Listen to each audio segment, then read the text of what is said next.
So this one I'm looking at unions and job centre. Could you imagine if you turned a DWP into a union, and if people were to pay the DWP as a side pot to be a union, what could this money be? Now, what does it work out? Around £20 per month. And what could you build from that? Well, you could make an AI system that takes care of most of the union stuff. Basically, AI is like a advanced child, it seems like it, or an advanced adult that is blank. And what you fill up the AI's mind with, which would then be what it runs on its program, gives you the outcome. So for the mundane stuff, and again, DWP, you've been in courts, you understand courts. You've got Labour in power at the moment, and Labour started as a union, I believe. It used to be Labour Union. How do you spell union, Pet? UNION. Yeah. I thought it was. I just was unsure. Yeah. Thank you for that. It can help people get better wages. I mean, if it's £20 a month, £30 a month, it can be one of the very best. Part-timers finding this. And what could happen with this money that starts to accumulate if you get enough people? Because you want to be world-renowned, to be the best. And some people might argue that, yes, benefits tax pays into a pot here for particular stuff, which is a second branch of it. But the union is more like a privatization, but it's kind of a social private, kind of a mixed pot.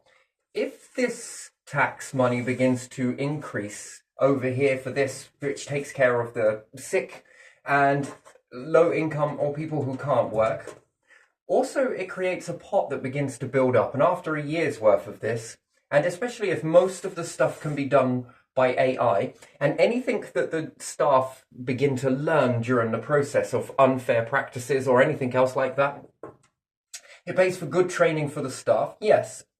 It also helps the database increase and grow with the updated laws. It's connected close to .gov, which is what is expected in a workplace, which then brings the working class an even better, robust way to be. And they're very protected, and there's holidays, different things like that, unfair dismissals, because there was something that happened here many years ago, but I noticed a pattern, and I also noticed it with evictions as well. We're going to look at that real quick. So there are two ways to get someone sacked from a job. So you can't just sack someone from a job for no reason.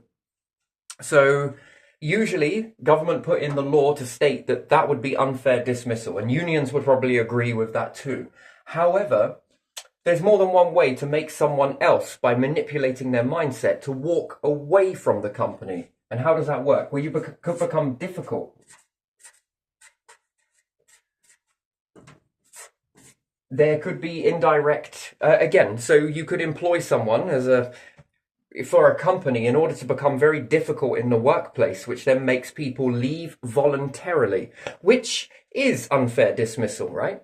Because workers don't know enough to know what's right and what's expected, and if it comes to rotas, if it comes to policies and everything else. And there's a mismatch in this, rather than, because the British way, we have a way here which should fall under the categorization of discrimination, shouldn't it? The British way, not to complain. The British way, not to call people out. The British way, not to say things as they are. Oh, it's because of this, they're overworked.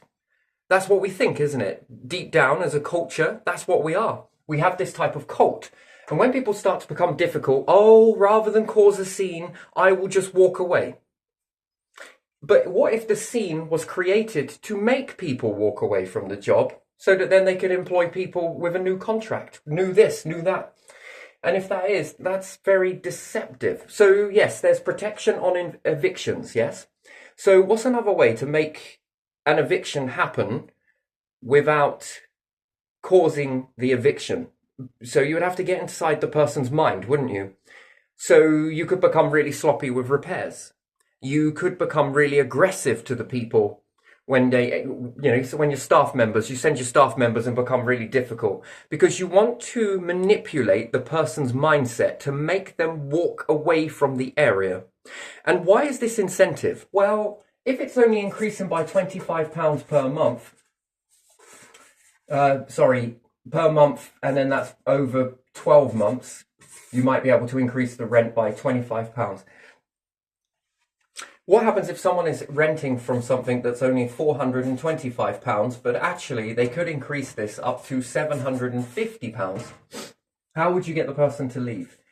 Because you see, this can really update the database with DWP, that if this AI database works for helping people in work to create a really strong union, the same thing can happen to housing. The mainframe is there, the AI, the database. And again, if we blank the mind of the AI, this one stays here working as a union for workers.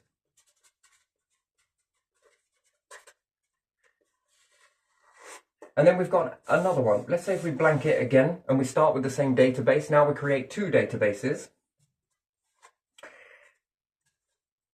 We build one for housing, which becomes a union for housing. And it doesn't matter whether you're private rented or your social housing or anything else, you join into a union.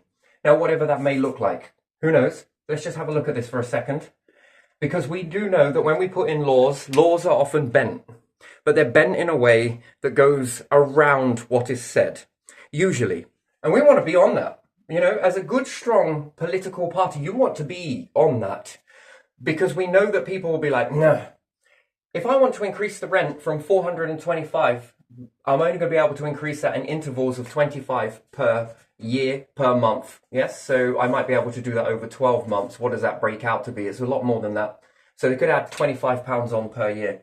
However, there's no cap. And now I can't evict people because I'm seeing this. I'll look at my houses.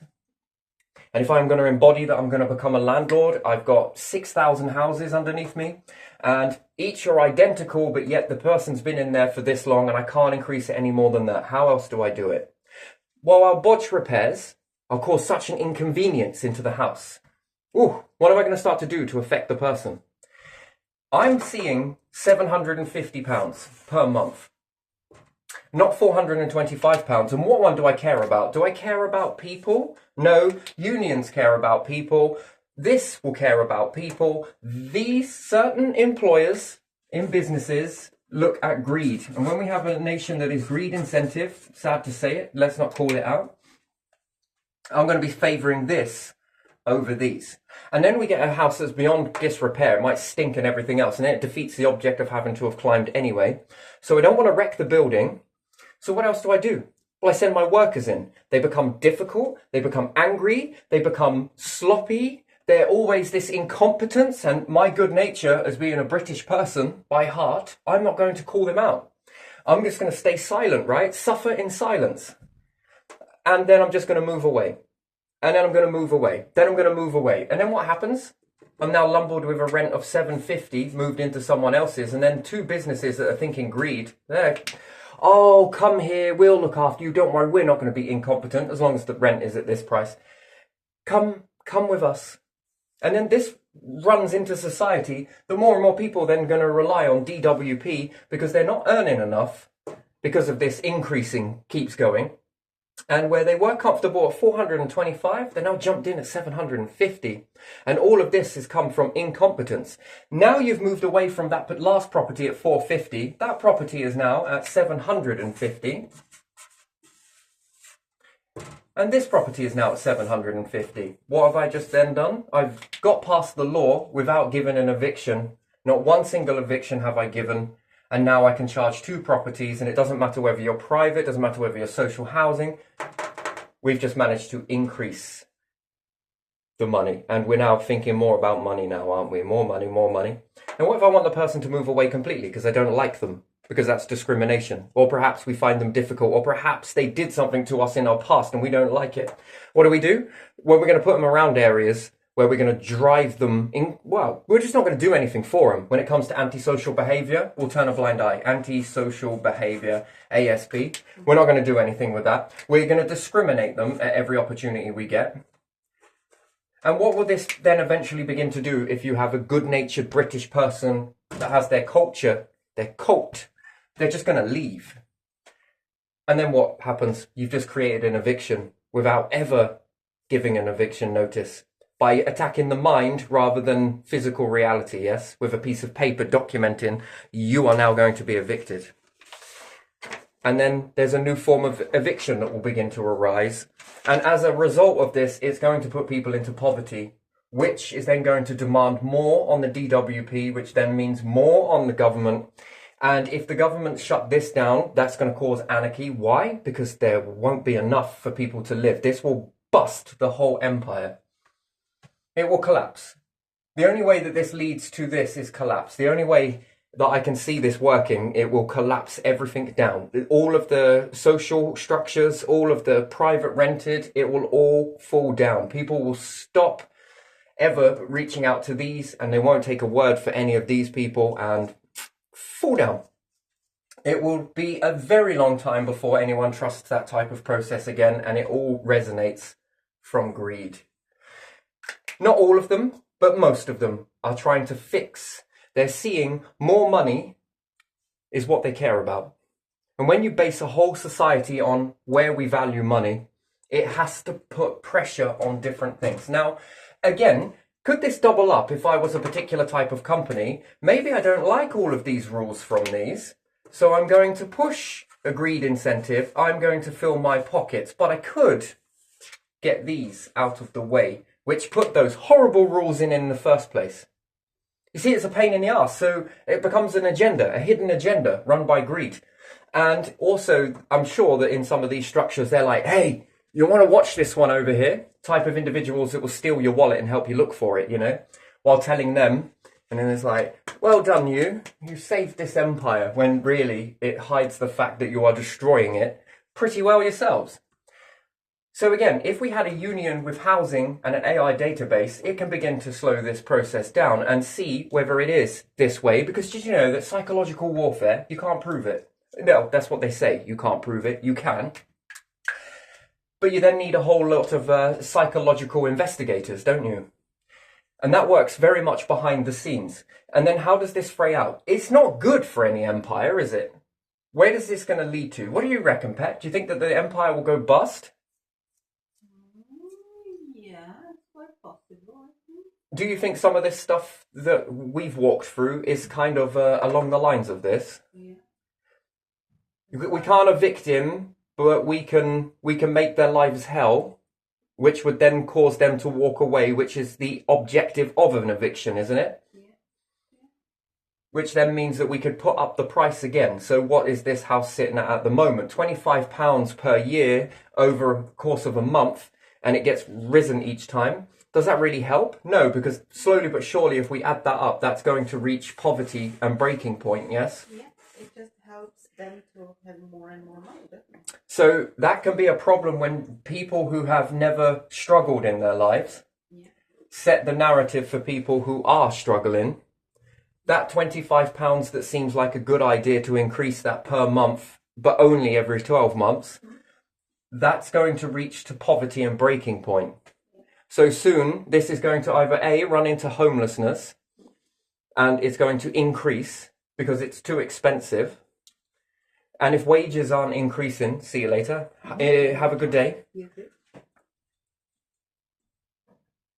And if the wages aren't coming back from this, which again goes back to workers, if they can barely afford to pay this, and if they can't afford to pay electricity, and they can't afford to pay water, and they can't afford to pay gas, it means that there's no point getting a house. It will break the empire. It breaks it all down. So yeah, if you can get in there with a union, and with this money that begins to increase, so if we go on to another piece of paper, so that's the dark side of it. Let's look at the light side of it. So again, it can create some very interesting jobs, especially behind the scenes, to be able to see whether this is psychological warfare to get people to walk away using discrimination tactics that are hidden, because we all live in a culture and therefore we have a way to be. I don't want to cause a scene. I don't want to say something. Oh, I think it's best if I just not say nothing and suffer in silence. And again, we're all complicit in that fact that we've destroyed our own empire, which we all rely on. At the end of the day, let's not sugarcoat it. We all rely on this structure. So with these housing unions, and whether it's private rented, And workers, again, paying into a union pot. This is inevitable going to build up. Yes, the tax will not feel the burden as much because they can still take care of people on low income and sick and disabled and everything else. But now this pot should begin to increase, and especially if there's more people that go into it. So it becomes one of the strongest groups. If we say the DWP, it becomes very strong. That's public opinion, also very strong. That's public protection. That is very strong. That concretes, it sets in people's mindsets that they feel protected, feel safe. And we have this with the housing. This pot is going to increase. Now, what can that do? It becomes a private tax almost, but it should be up to the job centre as to how they can work with that. Now, if we just assume that loads of people join this, plus the one with housing, whatever that may be, £20 a month, who knows? And this starts to build up, and let's just say we get 1.5 million here, and we get another, 2 million there? 2.5? After a year, after 5 years, because that's what we got to look at. Is it long term? What could you do with this money? A DWP, if worked correctly, and thankfully you've got Labour in, Labour understand union. This money can then go out to create jobs. And small business jobs. It can also start to grab land to build a type of, I want to call it the real definition of social shops. Social shops.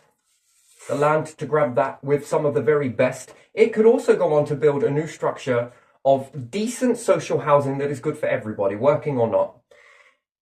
You apply, first come, first serve. No one jumps the queue on that one because we've got another process that's already working for homelessness. Okay, XYZ. It also gets this, and it also gets people to create even more jobs of being inspectors.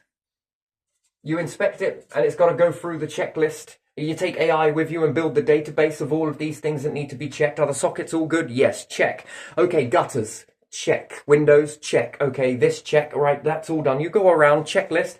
Is there a bit of rust on the radiator? Replace it. Replace it, give it off to another team, which could be self-employed. Or, yeah, there we are, self-employed. And it could be part-time self-employed, retained self-employed, part-time. And maybe they've got a job that's a bit more flexible that allows them to be retained a bit like a firefighter. It works really well, right? Firemen, retained firefighters. I found this fascinating as a lad. I was really interested in the Thetford fire station, and they taught me a lot about the different stuff with firefighting. And I'm fascinated with this part-timeness, that they can be in a full-time job, pager goes off, and they leave and get to the fire station as quickly as possible, and they live local. And then they go and do the work there, and then when they come back, they go back into their job, or they do or they don't. That was a really interesting process, and I sit here with it now and think, what happens if you have this same sort of thing with part-time self-employed? It's a guaranteed wage coming in from a job, perhaps with this whole process here, that then begins to create more jobs. And if it also creates decent buildings, which is social shops, which is a good rent, a really good rent. You can also input railways into this. So let's just put in rail. You can build this on railway tracks because there's already land there. And if it's social shops, no agreement, no contract. How long do you need this for? About 3 months. Good, because then what it does is it gives opportunity for other people to do so. And what if people are sick?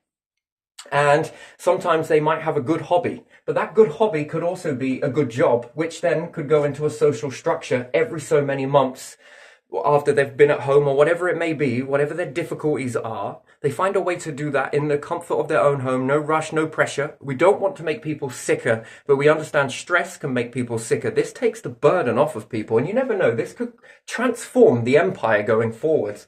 Why would it be different? Because if everyone could take off that burden, and you can still sell things in these part-time shops, and they're feeling good. Maybe they're having a good week out of a year. Maybe they're having a good month out of a year.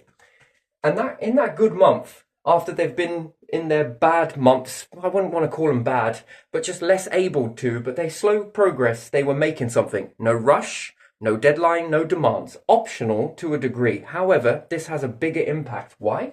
Because in that month let's say, or perhaps they walk away from it after 2 weeks. It still gives an opportunity for someone else on a waiting list. It's your turn. Are you ready this? Yes, I can do that. Okay, fair enough. And it creates flexibility in the jobs that they are part-time.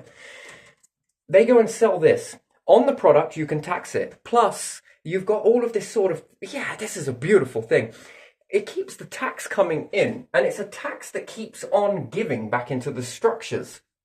That becomes a robust taxing system, and it takes the burden off of things. And if it goes back into this and helps grow this, it gives more opportunities for people to go in this.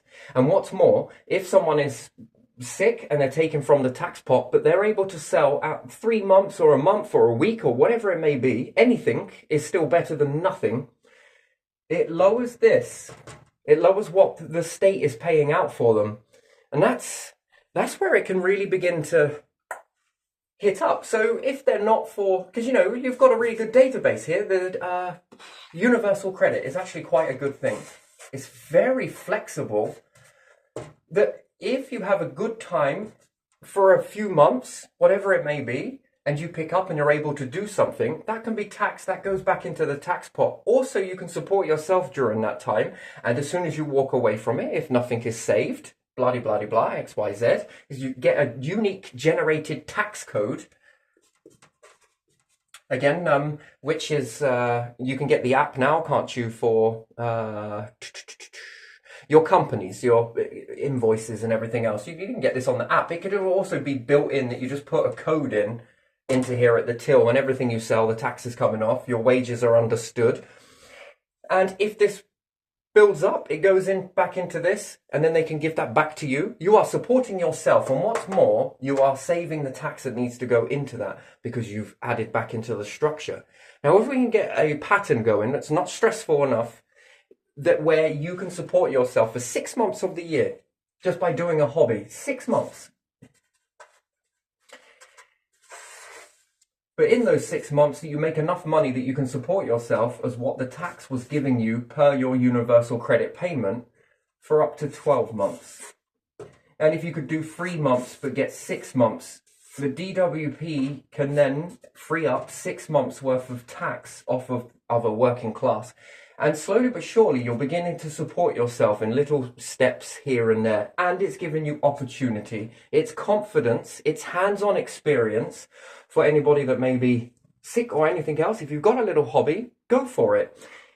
And if it's in social shops, it's paying for the accommodation too. And if it's at train stations, railway tracks either side, this can be a really low, basically a rent for people to just go there. And what's more, it's all part-time structure.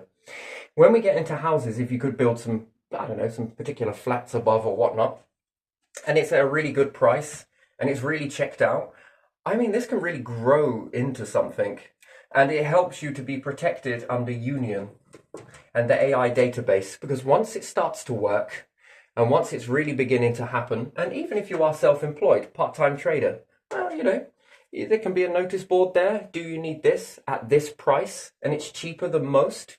That's really good. And if you take responsibility for it as well, that is also really good, because this can go into then repairing the houses, which is wonderful. And, because it's that particular British kindness, but you know what? I'm not going to charge you overly that much for it. Yeah, go on. Just pay for me tools and give me a little bit of keep, And they get in and do a really good job like that. It becomes that sort of helpful, I think we should excel that British way of that kindness rather than use it to abuse it and then lose it. I think we should enhance it, because that is the British way. That's our culture. And we've got a dark side and we've got a light side, but we never focus on the light side often than not. I think this can really help. And it gets better workplace, better work environment, better atmosphere, no stress. We can then start to create even more jobs at this low ratio, and we're not thinking about greed. I'm not sure we're going to spell that right. There must be an R in there. Anyway, I don't really care. It's moving away from this greed process. And before you know it, it reshapes the whole empire, which then gets it back on track, as opposed to, if it keeps going in the way that it is going, I think we're going to see problems, a lot of them. These become so expensive. Houses then become really expensive. It's what's the point in having a house if you can't heat it?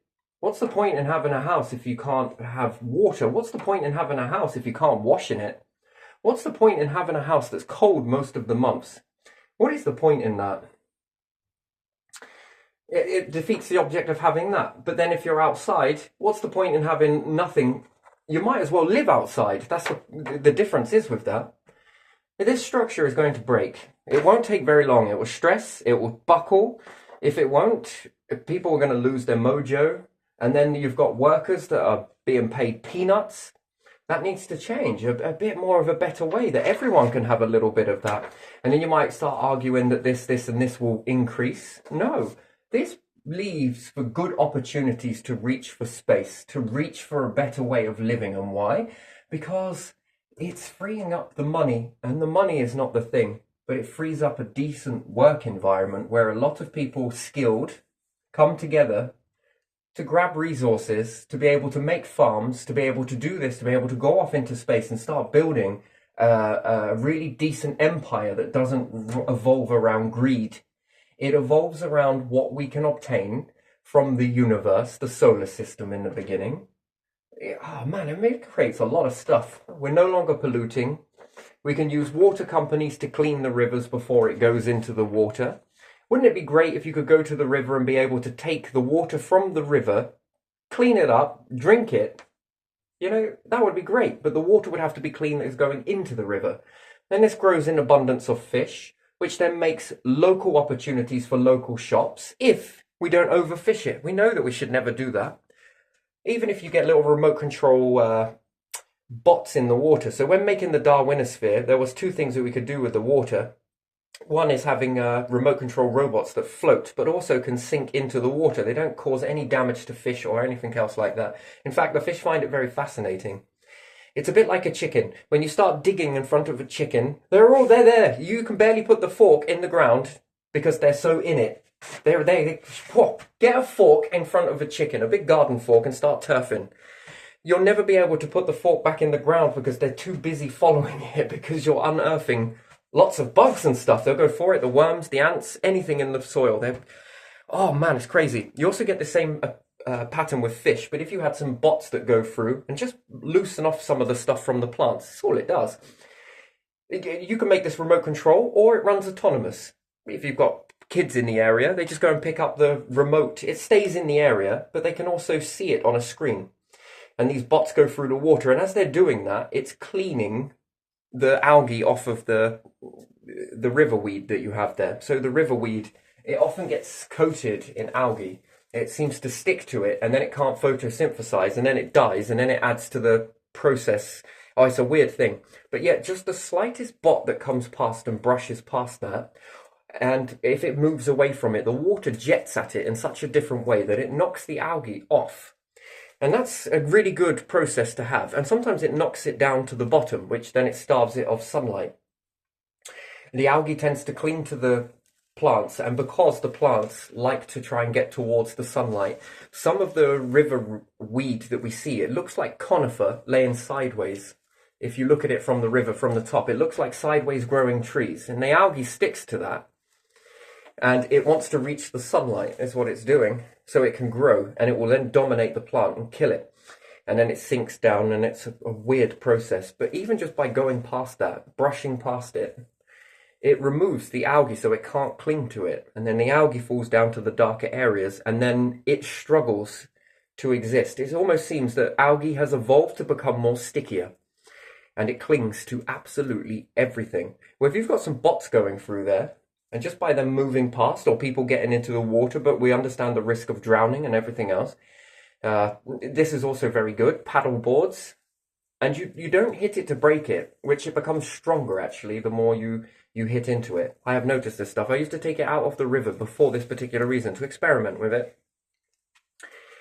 Oh, it's a wonderful process. And, yeah, even if you're on a board and you hit it with the bat, well, I can't remember what it's called, the paddle, it knocks off the algae, and it allows the plant to dominate for the summer, which then creates a darker layer so that the algae beneath can't bloom, and then it uses the algae as a fertilizer.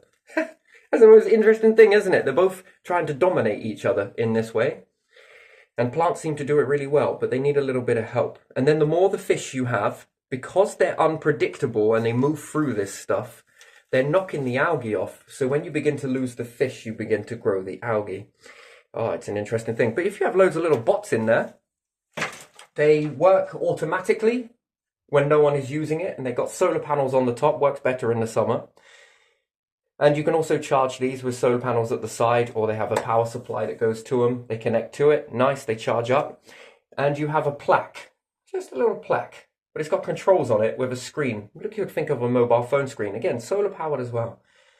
And people can go there and just utilize it and move it around, and at the same time be able to see into the water. It beats fishing any day, I would say so. To be able to, who can find the best fish? Who can find the biggest fish? Take a picture of it, stick it up. It can become on a notice board, put it in with solar trees. It doesn't really matter. Yeah, and I guess it keeps people to respect the water a little bit more. I don't know why we don't have enough apple trees around near the water.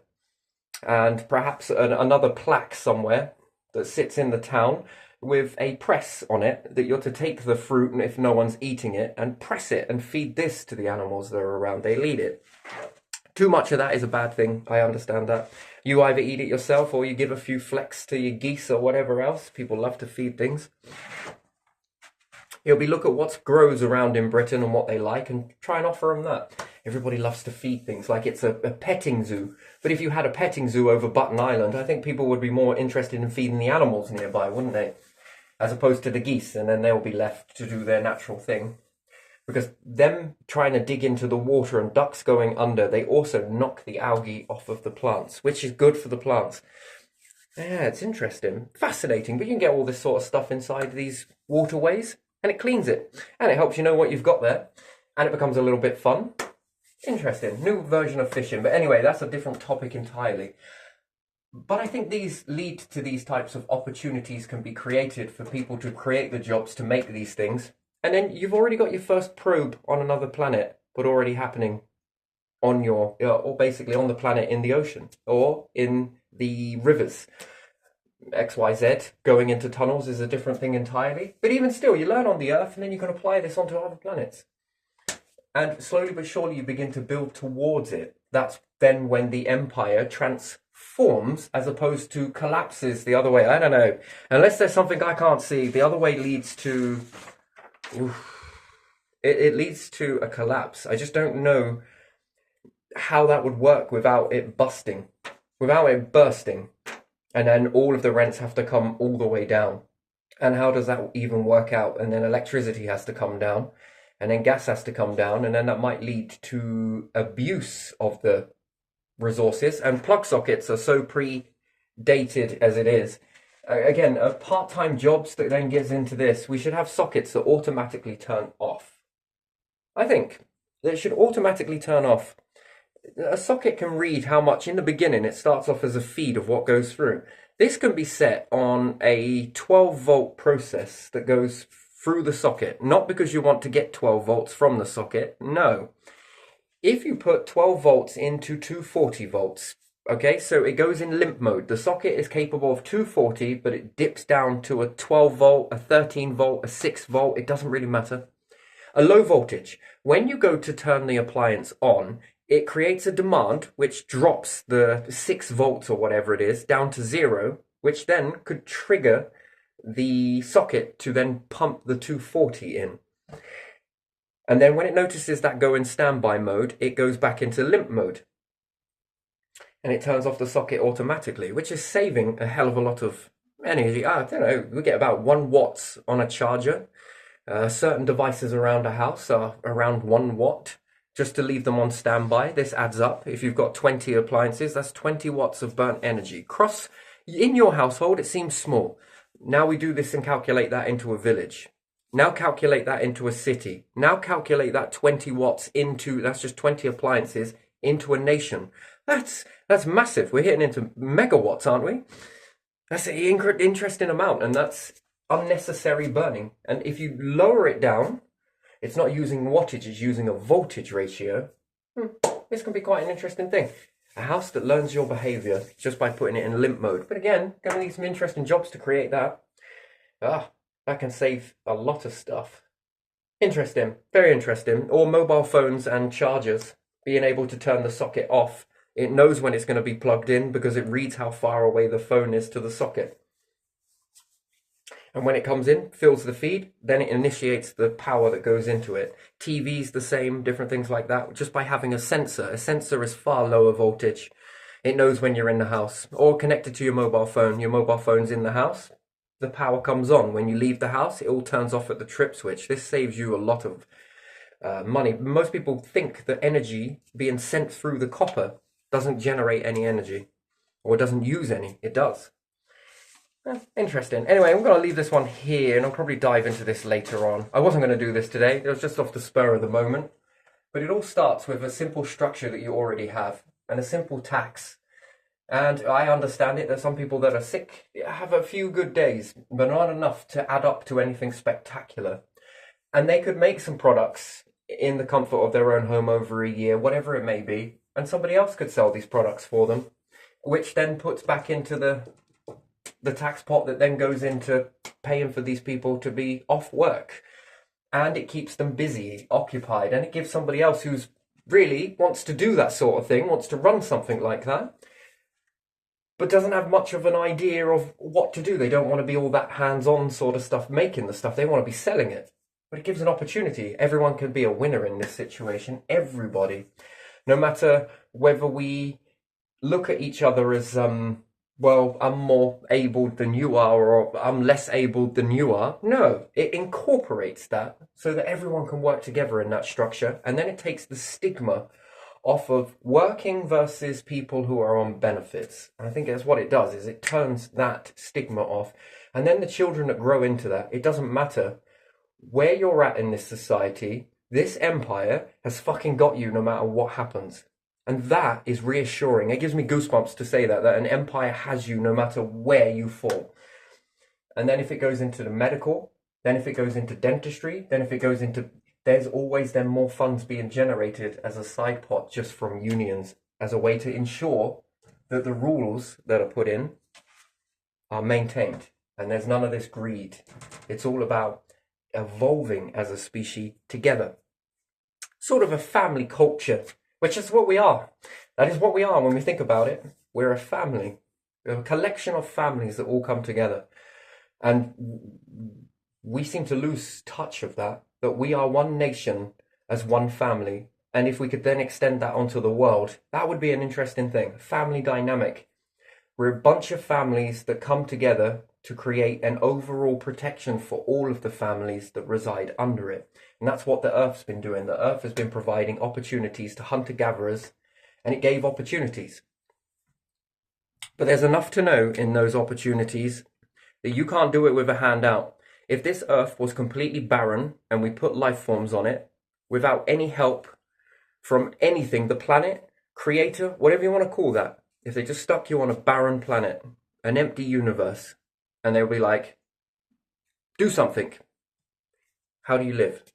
You can't. So you need help. And what do you need help from? And we overlook it. The star has been helping you. A past star exploded in order for you to have a platform to live on. Lots of gases come together and churned up in a process. If that didn't happen, you wouldn't be here. Water, gases, pressure, all of these things gave life a helping hand. And to say that anyone can make it on their own is an understatement. You need a lot of nods from people around. And it's just the pattern of what we live in. So hunter-gatherers back in the day had lots of abundance around them, trees. They had real opportunities to get out there and do anything they really wanted to do. And they made use of it. That's why we see some of the most monuments that we see. And nowadays, it's all about, maybe people say no. The universe never said no. The Earth never said no. The Earth said, yes, we've got it. I want to do it. And then you just had to set your mind to it. And then a group of people coming together were like, you know what? That's a good idea. Yeah, maybe we should all do that. Well, we're going to need more people. That's one thing we definitely need is what? More people to do what? Build this. And then the planet gives to you as species, give you abundance of food, multiple variety of foods that you can eat and sustain comfortable living from, which then supported you in order for you to go off and build these different things. That's what I like to see as if I ever understand it, ET and any life forms in this biome have been helped by evolution, yes, by evolution of the universe, yes, by internal evolution, yes. It gave you something so that you could lift yourselves up comfortably, and then what do you want to do? Well, we want to go to space. And the universe is like, you know what? I think that's a good idea. Here, look, what can you do? We will support you here with your food and everything else, and your oxygen and your pressure and your temperature and everything else. What do you want to do? And then it says you can do anything in that aspect. But we've kind of taken over it a lot with this greed thing and stockpiling things, and then it becomes no longer about opportunity. It's about whether we're going to let you have that opportunity. And the universe never worked that way. Never did it. It gave it abundant. And what's more, we've put all of these land masses around these areas and called it a nation, my nation, your nation, this is my nation, this is mine, this is mine, this is all mine. And once again, we stole the opportunities. Because back in the day, it said if you were in an area that was pretty bad and it didn't sustain you very well, you had the freedom to move, the freedom to go to these areas where it was more abundant. And then the universe was like, how about now? And then the hunter-gatherers around were like, yeah, you know what? This fucking works. Here, it seems to be pretty good here. All right, we can sustain food, this, we're protected. Okay, let's get on with the... And then leans in and watches. And whether you want to go off that into a spiritual direction or a God direction or a higher power direction, it's very true, isn't it? And we've come a very long way from that. We've stepped away from that natural process, and it's now very different. And yes, I understand why, but somewhere along the line, we got to question it. Is this going to reach and be our demise? Because we will go extinct with this type of logic, because that's basically what would happen if the universe didn't give these things. You would go extinct because you would have nothing to... How would you come together? How would even your essence now to be able to talk to one another even happen if something didn't give to you? And it's then, is it a case of give and take versus take, then you give, and when you give, they then take, give, take, give, take. It give you a life, right? Okay, now what can you give back to that life? Well, we could build this, we could do this, we could make the life longer, we could do this, this, and this. That's a give and take process. Something gave to you in order to allow you to do all of this stuff. It gave you a really decent brain, a really decent body, pretty decent fingertips. Okay, by and large, not perfect. It gave you a decent mind to create something that was more able than you were, which we could look at as AI, robotics, and other stuff like that.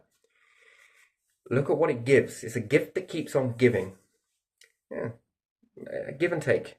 If we all got together as a species, man, look at what we could do. Think about what we could do. Pretty much anything. And I do mean anything. Well, as long as we're in the summer abundance of the universe. Opportunities don't last forever. They do, they recycle again. But compared to us, we're very small in the grand scheme of things. If we were big, this would be over in an eye blink. Bit like the seasons that we have here. If they were smaller in these seasons, it would be over very quickly before you know it.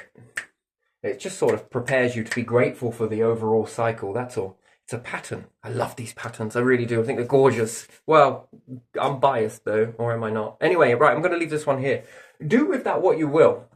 But, you know, this is a baseline. Add your 2 pennies into it. See what you come up with. You can take this and make it better than ever before, sure.